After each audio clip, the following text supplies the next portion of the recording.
కైలాసం స్థిరపడింది. అయినను రావణుడు నొప్పితో అరుస్తున్న అరుపులకు కేకలకు అక్కడున్న పర్వతాలన్నీ కదిలిపోయాయి. సముద్రంలో ప్రళయం సంభవించింది. ముల్లోకాలలోని ప్రాణులు వణికిపోయాయి.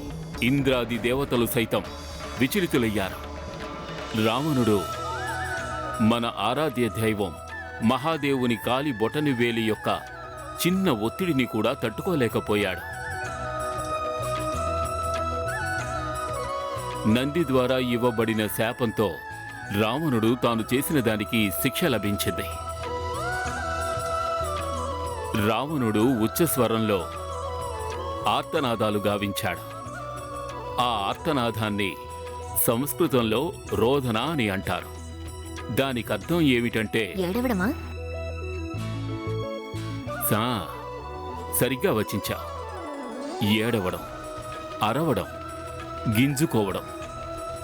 ఎంతోసేపటి నుంచి ఏడుస్తూ ఉన్న కారణం చేత దశాననుడి నామం రావణుడిగా మారింది. ఏడ్చారు, కానీ తన అపరాధాన్ని స్వీకరించలేదా? అపరాధాన్ని స్వీకరించాడు. ఆ తరువాత దానికి ప్రాయశ్చిత్తం కూడా చేసుకున్నాడు.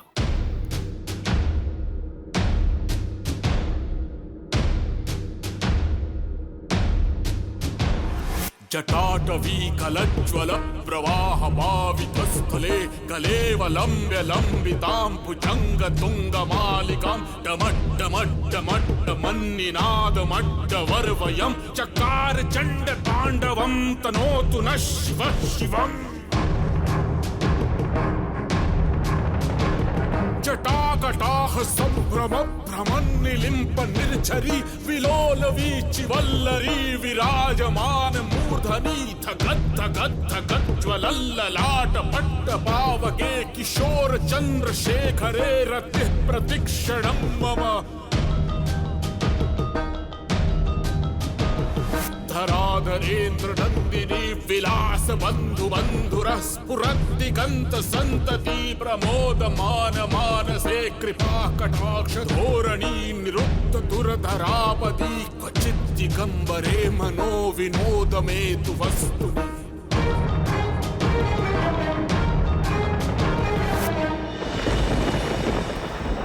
ఆ విధంగా రావణుడు ఏడుపు మొదలుపెట్టి 1,000 సంవత్సరాలు గడిచాయి. నందిని అవమానించినందుకు పరమేశ్వరుడు రావణుడి మీద ఎంత కోప్పడ్డారు?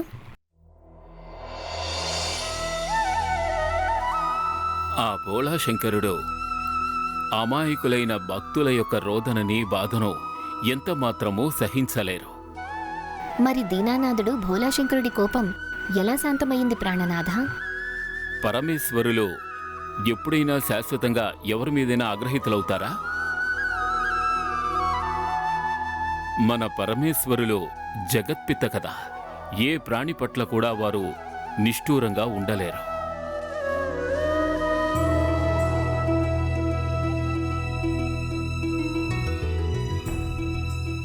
ఎప్పుడైతే రావణుడు భగవానుడు శశిశేఖరుని నామస్మరణ చేశాడో అప్పుడు భగవానులు మహాదేవుల అంతర్మనసులో ఉన్న కరుణ మేల్కొంది.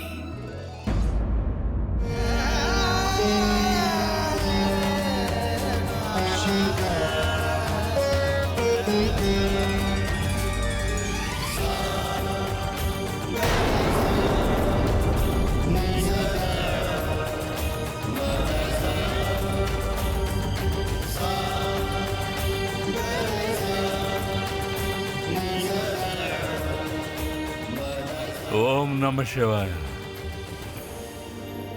ఓం నమః శివాయ.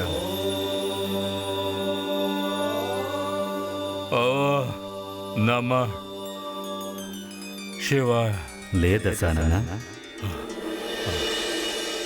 ప్రభు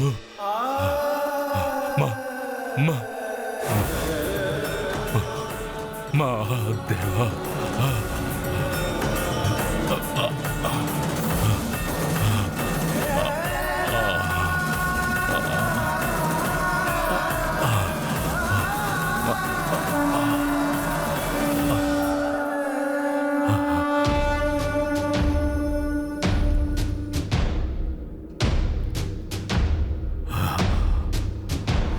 जटाटवीकलज्ज्वल प्रवाह पावितस्थले कलेवलम्ब्य लम्बितां भुजङ्गतुङ्गमालिकां डमड्डमड्डमड्डमन्निनादमड्डवर्वयं चकार चण्डताण्डवं तनोतु नः शिवः शिवम् जटाकटाह सम्भ्रम भ्रमन्निलिम्प निर्झरी विलोल वीचि वल्लरी विराजमान मूर्धनि धगद्धगद्धगज्ज्वलल्ललाट पट्टपावके किशोर चन्द्रशेखरे रतिः प्रतिक्षणं मम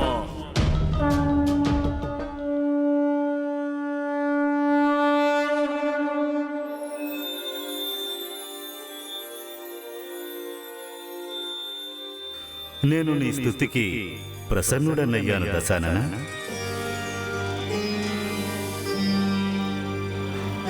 ఓం నమః శివాయ.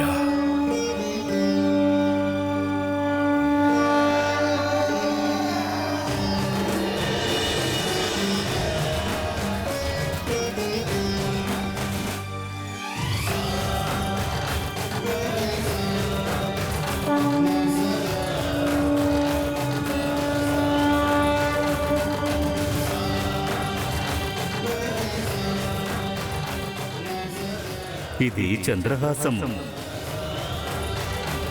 ఇది నీ శత్రువులకు మరణంగా మారుతుంది. కానీ నువ్వు ధర్మం వైపు ఉన్నంత వరకు మాత్రమే. లేనిచో ఇది నీకు ఏమాత్రం సహాయపడదు.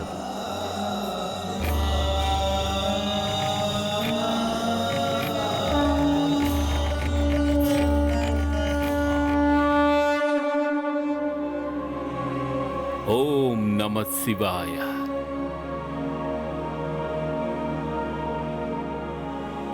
ఆ సదాశివుడు ఎంతో అమాయకుడు. పితృదేవుని వలె శిక్షించాడు. ఆ తదుపరి క్షమాపణ కోరగానే ఆశీర్వదించాడు.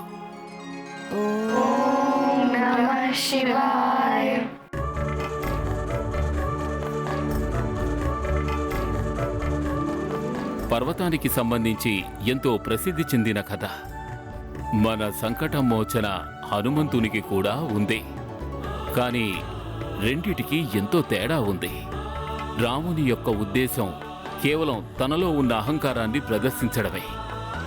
కానీ హనుమంతుని యొక్క ఉద్దేశం లోక కళ్యాణార్థమే.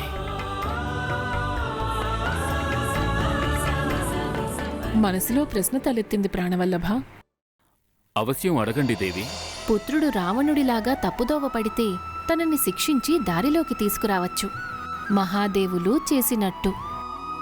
కాని పుత్రుడు హనుమంతుడిలాగా ఉంటే, అల్లరివాడు చిలిపి చేష్టలు చేసేవాడైతే అప్పుడేం చెయ్యాలి నాథా? హనుమంతుడు కేవలం రామనామ వశంలో ఉన్నాడు. అలాగే మరొక ఉపాయంతో వశపరుచుకోవడం అసంభవం కూడా. ఇక బాలరూపం గురించి ఏం చెప్పమంటారు?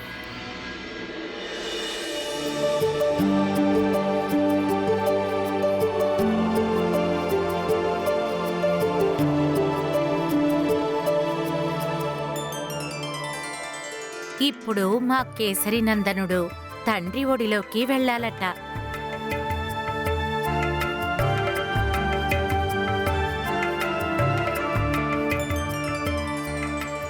నేను ఒళ్ళోకి తీసుకుంటాను. కానీ తను నా దగ్గర ఉంటాడా? మన కేసరి నందనుడు చాలా చంచలుడు. ఇవ్వండి, తనని నాకివ్వండి. నేను తనని ఇప్పుడే పడుకోబెడతాను.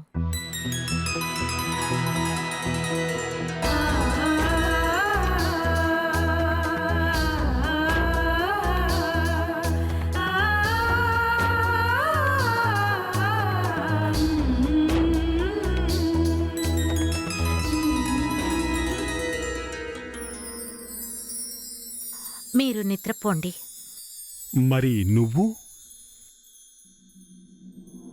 తనని నిద్రపుచ్చిన తర్వాత కాసేపట్లో నిద్రపోతాడు.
శిశువు జననం, వారి ఆలనాపాలనా బాధ్యత మహామాయ తల్లికి అప్పగించారు. కానీ పితృదేవుడు కూడా తమ యొక్క సంతానం సంరక్షణ కోసం నిరంతరం చింతిస్తూనే ఉంటాడు. అది మానవులైనను దేవతలైనను. నా పుత్రుడు, పవనపుత్రుడు, కేసరి నందన, వానరరాజు కేసరి, భగవానుడు శివశంకరుడితో పాటు నువ్వు నన్ను కూడా నీ తండ్రిగా భావించు పుత్ర. ఎందుకంటే నీ జననం యొక్క ప్రక్రియలో నా బాధ్యత కూడా ఉంది. బోలాశంకరుడి కృప వల్ల నమామి శంభో, నమామి రుద్రం, నమామి పురుషం పురాణం, నమామి సర్వం, శిరసా నమామి.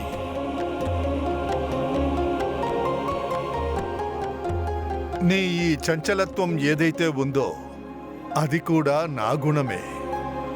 వాయువు యొక్క స్వభావం ఎప్పుడూ ఒక స్థానంలో ఉండదు, ఎప్పుడూ తిరుగుతూ ఉంటుంది. వాయుపుత్రుడైన కారణంగా నీలోని ఈ చంచలత్వం సహజంగా వచ్చింది. కానీ నువ్వు కాస్త ఓపిగ్గా ఉండాలి పుత్ర. కైలాసపతి భగవాన్ బోలాశంకరుడిలాగా.